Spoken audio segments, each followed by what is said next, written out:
Bonjour à tous, je suis contente de vous retrouver aujourd'hui sur ma chaîne YouTube pour une vidéo plutôt orientée trail. Vous avez été nombreux et nombreuses à me demander plus de vidéos sur le trail. Ça faisait longtemps que je voulais la faire, c'est-à-dire qu'est-ce que je mets dans mon camel bag. Donc qui dit trail dit souvent petit sac, donc ça s'appelle un camel bag ou un sac d'hydratation.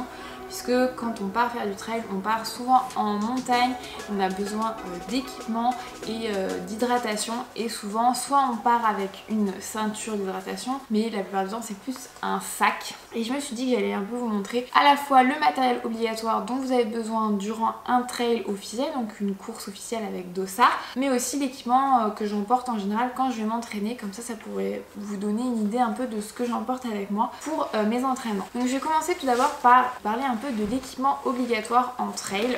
Donc comme je vous disais, quand vous faites du trail, vous partez souvent en montagne pour plusieurs kilomètres et il y a, contrairement à la course à pied, beaucoup moins de ravitaillement. Par exemple, sur mon dernier trail à la Cortina, dont je vous remets le CR par ici, il n'y avait que un premier ravitaillement au bout de 20 km. Donc c'est quand même très peu par rapport à la course à pied où quand vous faites 20 km, vous avez déjà au moins 3 ravitaillements avant d'arriver à ce point-là. Donc forcément, quand on fait ces 20 km là, vous avez besoin d'être en autonomie, et si vous arrive quelque chose, vous avez aussi besoin de pouvoir vous débrouiller tout seul. Souvent sur ces trails maintenant, vous avez une liste d'équipements obligatoires quoi qu'il arrive. Donc je vais commencer par le plus simple, puisque ce que j'aime dans le trail, c'est souvent l'engagement environnemental lié au trail. Donc moins de déchets, interdiction de jeter vos déchets quel que soit sur le parcours, donc vous devez tout conserver avec vous, et c'est normal puisqu'on est en pleine nature. Et aussi le fameux gobelet réutilisable. Donc moi j'en ai souvent, j'aime bien utiliser les gobelets que les trails offrent. Donc là par exemple, j'ai un gobelet du trail des passerelles que j'ai fait il y a quelques semaines et que j'ai adoré. Je vous remettrai des petites images en même temps sur cette vidéo, et c'est un trail que je vous recommande. Et j'ai aussi un gobelet plus flexible qu'on peut écraser, donc c'est plus pratique souvent pour les petits trails ou les trails longs. Ça prend très peu de place. Hop, vous le sortez, il reprend sa forme. Bon, après il est un peu petit, mais quand on compare les deux, ça reste très utile. Les gobelets comme ça en plastique que l'on reçoit, souvent moi je fais un petit trou à la perceuse et ensuite je l'accroche avec une petite ficelle ou un petit élastique sur mon sac, comme ça il est attaché à mon sac et j'ai plus qu'à le décrocher de mon sac à dos et hop, pouvoir prendre les ravitaillements. Donc c'est souvent on va dire de l'eau minérale, du coca, de la soupe, du thé, tout ce qu'il y a sur les ravitaillements de trail, puisque sur les ravitaillements de trail il y a quand même un peu plus de choix. Donc ça c'est un peu le must-have. L'autre must-have à glisser dans votre sac de trail en compétition, c'est bien entendu la couverture de survie. Et c'est important qu'elle reste dans son sachet puisque les organisateurs vérifient vraiment que votre couverture de survie ait les bonnes dimensions, donc que ce soit pas un petit truc genre youpi tralala. Parce que c'est vrai que quand on cherche à faire des performances sur trail, le poids du sac, le camel est quand même très important, et c'est vrai que on peut un peu tricher. Donc là c'est essentiel de garder votre couverture de survie dans son emballage. Ensuite forcément on enchaîne, il faut le fameux sifflet. Donc ça c'est genre le must-have à avoir sans faute. Voilà, il fonctionne. Moi sur mon premier sac, mon premier camel que j'avais et que je me suis fait malheureusement voler, donc c'était celui-ci à la Saint-Aignan en relais il y a 2 ans, c'était un camel Nike. Le sifflet était intégré, et donc souvent quand vous achetez des camels, de plus en plus le sifflet est intégré, vous n'avez pas à le rajouter, et c'est malheureusement c'est pas le cas sur mon Salomon que j'utilise actuellement. Ça fait partie du matériel obligatoire en termes de sécurité pour vous. Donc par exemple si vous arrive quelque chose, vous pouvez tout à fait prévenir avec ce sifflet, et si vous avez une chute, vous avez un accident, vous avez froid, vous abandonnez la course, vous pouvez tout à fait attendre qu'on vienne vous chercher, ou pouvoir rester au chaud grâce à une couverture de survie. Donc ça c'est un peu les must-have. L'autre must-have indispensable souvent en équipement obligatoire, c'est la fameuse veste coupe-vent.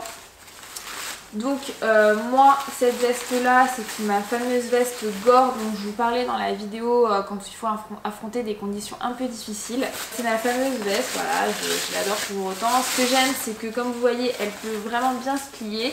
Quand vous montrez votre veste, donc au moment de retirer les dossards, souvent ils regardent que vous avez bien une capuche. Parce qu'il faut que cette veste soit coupe-vent, mais il faut aussi que cette veste soit imperméable et puisse vous préserver des intempéries. Toujours aussi fan Tous les produits dont je vais parler, je vous mettrai les références directement sur mon blog puisque je referai un petit article pour vous expliquer les indispensables trail. Après forcément ce dont vous avez besoin, vous voyez la forme que ça prend quand c'est déplié, donc voilà. Ensuite vous avez besoin forcément de réserve d'eau. Donc moi il faut savoir que j'ai une poche à eau. Donc qui se plaque contre le... Mais j'ai aussi des petites gourdes, des flasques, pardon, comme on dit. J'en ai des petites comme ça, donc ça c'est souvent quand c'est des petits trails, j'aime bien avoir une petite flasque très petite, donc elle fait que 250 ml. Mais celle-ci elle est plus grosse, elle fait 500 ml. Et donc je l'avais eu l'année dernière à l'UTMB, c'est un bon souvenir. Mais il faut savoir par exemple que quand vous achetez vos camels, il n'y a pas les flasques et il n'y a pas la réserve de poche à eau. Donc ça c'est des choses que vous devez acheter à part. Moi personnellement j'ai qu'une réserve de poche à eau, elle fait 1 litre et honnêtement c'est celle que je vous conseille, et les flasques font 500 ml et c'est ce que vous glissez en fait devant au niveau de la poitrine. Ensuite ça c'était les réserves d'eau et c'est vraiment, je pense, c'est la base de l'équipement obligatoire. Après il faut savoir que l'équipement obligatoire peut un peu varier en fonction des trails et de la longueur du trail. Plus votre trail va être long, plus on va vous demander de l'équipement obligatoire en plus. Donc par exemple sur l'OCC l'année dernière, il y avait aussi besoin de délaisser, je sais plus comment ils appelaient ça, mais en fait c'est un peu une sorte de bandage élastique. Donc c'est un gros rouleau comme vous voyez. Voilà, donc c'était un peu relou à embarquer, mais depuis, je trouve l'idée très utile. Donc si par exemple on fait une entorse, ça peut être un moyen de s'apporter les gestes de premier secours, voilà, donc c'est pas mal. Vous avez aussi besoin d'un legging ou d'un pantalon en fait, et c'est vrai si par exemple vous passez une partie de la nuit dehors en montagne, il fait froid et le legging est hyper important, donc forcément vous allez l'utiliser. Donc ça moi je l'avais obligatoirement sur la Cortina et sur l'OCC, mais par exemple sur le trail des passerelles, c'était pas obligatoire, il y avait juste la veste qui était obligatoire. Donc ça dépend vraiment des longueurs de trail, mais c'est vrai que par exemple si votre trail fait moins de 40 km, vous aurez moins d'équipement obligatoire, vous aurez peut-être juste ce que j'ai mentionné avant, donc c'est-à-dire le gobelet, la couverture de survie, le sifflet, le kawaii et forcément les ravitaillements. Donc en ravitaillement j'inclus les réserves d'eau, mais aussi tout ce qui est en fait vos propres ravitaillements, donc c'est-à-dire moi personnellement sur trail, je vais pas détailler mon alimentation aujourd'hui puisque j'ai reçu beaucoup de questions là-dessus et il y a plein de vidéos de trail qui arrivent au sujet. Mais moi personnellement je fonctionne plutôt sur les pommes potes. J'aime bien aussi les céréales ou les boules d'énergie. Donc en ce moment j'utilise les cœurs de boules de Funky Veggie. Sur le trail de ce week-end des passerelles, j'ai utilisé les cœurs de boules Funky Tella. Voilà, donc là il en reste plus qu'une là-dedans. C'est assez énergétique, donc une ça m'a suffi. Plus c'est long, plus j'emmène des pommes potes. Personnellement moi j'ai besoin de trucs frais et j'aime aussi emporter des fruits frais avec moi. Et en ce moment c'est la saison, donc je suis plutôt abricot ou pomme, ça dépend des fois. Ça c'est pour les ravitaillements et ça dépend vraiment de vos goûts, mais c'est important que vous en ayez assez. Personnellement moi je glisse les ravitaillements plutôt sur les poches à l'avant et d'autres ravitaillements dans la poche arrière. Et quand je suis sur les zones de ravito, je jette mes emballages et je tourne, donc je remplis ma poche à eau et je prends les ravitaillements que je fais glisser devant, comme ça quand je cours je peux tout à fait accéder à mes ravitaillements très facilement, j'ai pas à ouvrir mon sac derrière. Autre chose que j'emmène toujours avec moi, c'est plus on va dire des petits soucis, en fait c'est des soucis que j'ai eu sur trail et que maintenant j'aime éviter. Donc souvent j'ai une petite pochette plastique un peu comme ça dans laquelle je glisse un pansement ou deux anti-ampoule, donc ça c'est un pansement Compeed. Je glisse aussi un Smecta en gel, voire deux. Ça c'est quand un petit souci gastrique, je préfère au cas où anticiper. Et j'ai au cas où, parce que l'année dernière sur l'OCC j'ai fait une cystite d'effort et ça a été très douloureux, comme vous pouvez l'imaginer si vous êtes une femme et que vous savez ce que c'est une cystite, et d'autant plus quand on est en train de faire un trail. Donc là maintenant c'est pas un antibiotique, c'est des petits médicaments pour aider voilà, quand on a une crise de cystite, mais globalement c'est pas des médicaments, hein, c'est plutôt on va dire c'est de la thérapie douce, hein. C'est pas un antibiotique mais ça aide un peu. Et surtout de la crème solaire. Donc moi personnellement j'ai toujours de la chance, mais en juin, à chaque fois que je fais des trails en juin je me tape la canicule et ça a pas manqué à la Cortina, c'était à nouveau un trail caniculaire. Donc maintenant moi je me suis équipée et en fait souvent je mets de la crème solaire sur le visage et sur le corps. Je ressens pas personnellement la nécessité de réappliquer de la crème solaire pendant le trail, mais par contre je ressens toujours le besoin au niveau des lèvres parce que j'ai tout le temps les lèvres brûlées durant les trails, brûlées par le soleil, brûlées par la transpiration.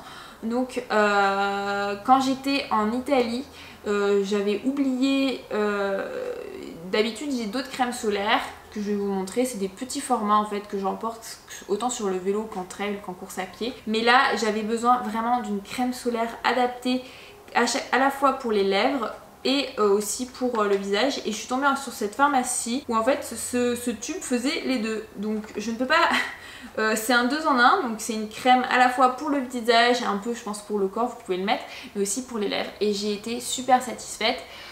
Puisque sur le trail des passerelles où le soleil brûlait beaucoup, j'en ai remis 2 fois et mes lèvres n'ont pas été brûlées, et ça c'était super bien. Parce que je sais pas si vous voyez, je crois dans mes dernières vidéos où je parle, où je fais des vlogs, j'ai les lèvres brûlées, gercées, et bah c'était à cause du soleil sur le trail. Après bon bah je pense que j'ai fait globalement le tour de ce que je mets dans mon Camel Bag, donc vous voyez c'est quand même assez important. Honnêtement en trail j'écoute la musique, mais de moins en moins. Donc par exemple sur aucun de mes trails cette année j'ai écouté la musique. Par contre j'écoute la musique quand je commence à ressentir de la fatigue, donc par exemple c'est sur les dernières descentes, je me mets la musique, et pour le coup j'utilise ces écouteurs là, je crois que j'en avais déjà parlé dans mes indispensables, donc je vous remets le lien par ici. Ils sont vraiment tout petits donc je peux les glisser dans mon camel sans que ça me gêne, c'est sans fil, et donc j'ai juste à les brancher et à mettre en route mon téléphone. Après une autre petite chose que je fais souvent, ça c'est plus un conseil, moi j'ai toujours ma carte bleue, de l'argent et une carte d'identité avec moi, quel que soit si c'est un trail en compétition ou un trail d'entraînement. Après je vous rassure, je n'emmène pas tout ça quand je fais un trail d'entraînement. Quand je fais du trail d'entraînement, j'ai toujours le sifflet. Et en fait, c'est ça qui quitte jamais mon sac, hein. Le sifflet et la couverture du suisse, ça quitte jamais mon sac. Je n'ai pas les gobelets à l'entraînement parce que bah, il n'y a pas de ravito à l'entraînement. J'ai par contre des ravitaillements et mes réserves d'eau. Et si je pars vraiment très longtemps et que la météo est incertaine, je prends ma veste. Mais globalement, je ne prends pas la veste quand même, faut pas déconner. Je ne prends pas le smecta, je prends pas les petits médicaments, je prends pas la crème solaire, enfin la crème solaire pour les lèvres. Je mets de la crème solaire avant de partir, j'en emmène pas avec moi, contrairement au vélo où j'emmène la crème solaire parce que c'est un peu différent. Autre astuce pour le téléphone, moi ce que je vous conseille c'est d'avoir une petite pochette plastique pour éviter que le téléphone se décharge trop vite, parce que des fois, enfin moi j'ai l'impression, mon téléphone s'active quand il est dans mon camel et j'ai l'impression qu'il perd la batterie. D'ailleurs en trail j'emmène quasiment tout le temps avec moi ma GoPro. Pour faire des photos c'est quand même plus pratique que sortir son téléphone, le désactiver. Au moins la GoPro c'est tout petit, tu la mets là, tu la sors, tac tac tac, ça fait plein de photos. Quelles que soient des caméras d'action c'est quand même plus sympa, puisque faut quand même le dire, moi je fais du trail aussi beaucoup pour les paysages. Ce serait dommage de se priver. Et petit aparté plus sur la chaleur et les petits accessoires à emmener avec vous quand vous faites du trail l'été.